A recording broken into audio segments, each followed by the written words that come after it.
Windy day today, but I think the bigger story is what's in store for later. Yeah, I think as we head into tomorrow evening, that severe risk will be going up, and that may continue off and on for a lot of us through the upcoming holiday weekend as well. You can feel it out there today, the increase in moisture. We've got dew points that have been climbing throughout the last 24 hours, and as a front moves in from the north and west tomorrow evening, we'll likely get some storms to develop along this frontal boundary, and they'll go severe pretty quick with mostly a wind and hail threat. But some of the new data trending that some of this hail potentially could be fairly large, maybe up to the size of baseballs. So we'll have to keep an eye on that.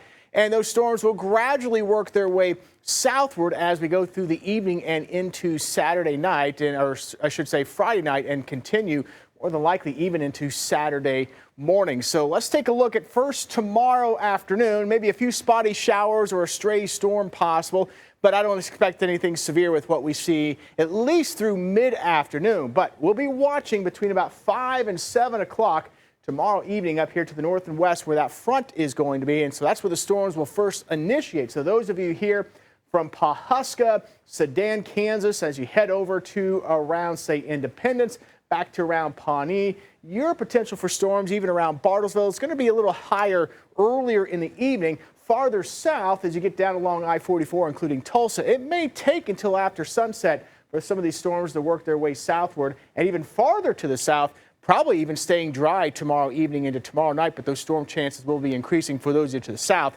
as we continue into the upcoming weekend. So hour by hour, breaking it down to be a mild start tomorrow morning.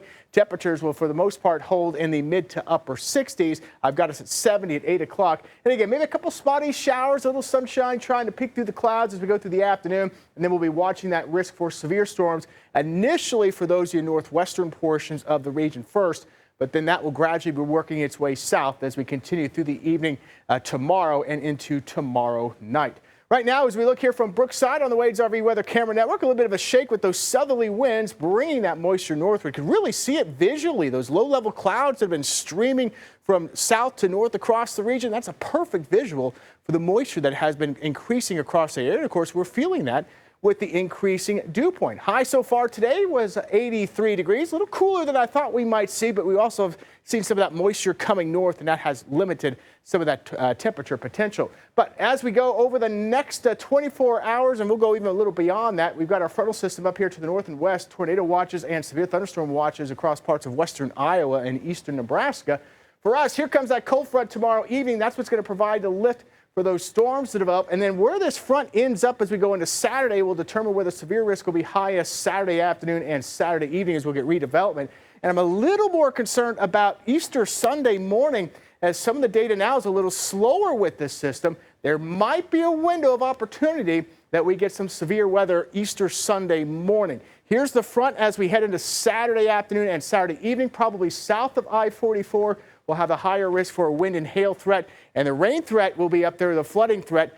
Widespread 3 to 5 inch rainfall totals, could locally see over 6 inches of rain. So severe weather and flood threat. And again, we'll keep an eye on that storm chance as we go into Saturday. Notice we'll warm things back up next week with more storms on the way in the middle of next week.